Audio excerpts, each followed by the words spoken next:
Helen rang me up and she'd heard me on the radio, and the idea she rang me up with was why can't a bottle talk to its contents?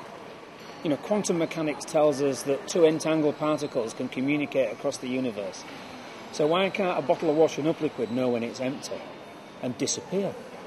And to a scientist, that idea is both ridiculous and inspirational. Okay, so I thought, I want to meet this lady, you know, just to find out if she's got more ideas like that. Traditionally, what we've done in recent years is either terrify people or make them feel guilty. And neither of those are sustainable emotions. Everybody wants to get rid of them as quickly as possible. But if you can attract them towards something through awe and beauty or humour even, then I think it's much easier for them to feel open to what it is they're learning or picking up. I can invent a technical fix to every problem, right? I mean, that's my job. I'm a chemistry professor. That's what I'm supposed to do. But they won't always work because people get involved. The problems that the world faces, rising temperature, not enough food, too many people, they're all problems caused by science and technology, right? And we've got to use science and technology to solve them. But we've to use science and technology in a responsible way, a way that relates to people, you know, so that everyone's on board. We're not doing things against people's wishes, but there will be, there absolutely will be technical fixes, and we've got to be brave enough to use them.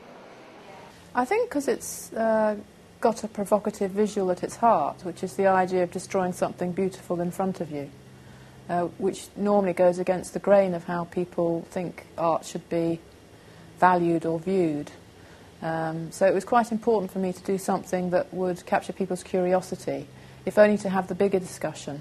So it's using beauty for a reason, if you like.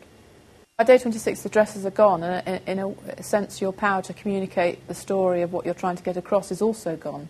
So to me it's using film and photography and public feedback is a way that the issues and what you actually saw in the moment are captured and can go forwards. Well, it's fantastic. I mean, to think that you can do plastic like that, the inventions that are happening are marvellous.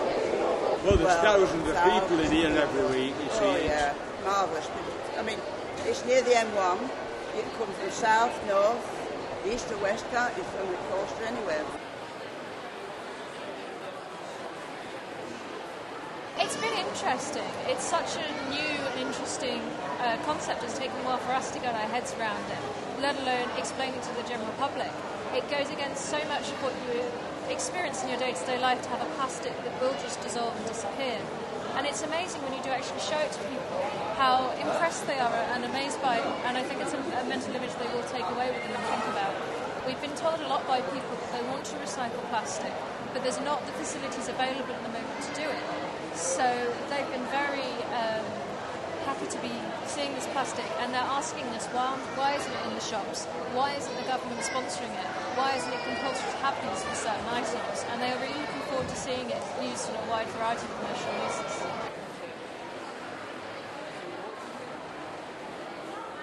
A liquid that really likes water, and like a typical, dishwasher fluid. It's really, really salty, it's got lots of bleach in it, and it'll suck water out of the air. So what you need to do is make a bottle that doesn't like water as much as the dishwasher fluid, and it'll stay as a bottle. And then when the dishwasher fluid's gone, you can rinse it out, fill it full of boiling water, then it'll dissolve.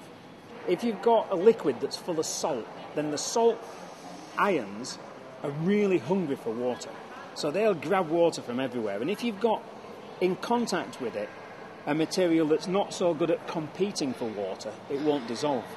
So you make a bottle out of a material that's kind of not that bothered about being dissolved in water, okay? And it'll support, the bottle will work and the plastic will work when the dishwasher fluid's in there.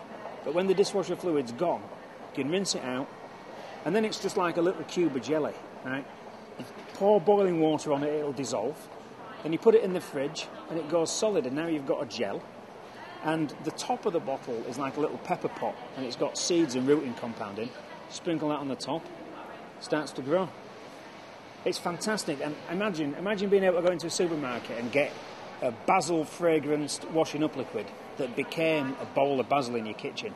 I mean, that would really make people think about giving materials a second life. And it's just little cute things like that I'm interested in doing.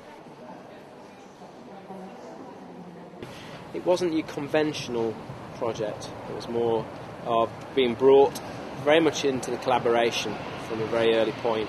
So that was nice. But in that respect as well, it's quite challenging because without those confines, perhaps a very strict brief, it's easy to go off at some tangent and then find yourself kind of pedalling back. So a nice project, but a different project. The different sites, that was a challenge. 4 different sites across the city, different things going off. So a time management issue, but we got there in the end. The difficult one, or the challenging one, was probably the windows over at the Richard Roberts building. Just for the sheer size, it was just, and the conditions to work in. You were talking about 110 degrees, trying to get 20 metre by 10 metre vinyl up. So that was difficult. What interested us from the very beginning is that kind of collaborative sense and these kind of very diverse individuals coming together. So I think what it's done is served to engage the public with their imagination. We wanted to be at Meadowhall precisely because there are vast amounts of people here, and there's no point having a message that's got any meaning if you don't get a lot of people to hear it. So it's a balance between using traditional mechanisms for getting artistic ideas across, like the art gallery, but also being very consciously brave, I think, about taking them into an environment where it's actually quite dangerous to put it there.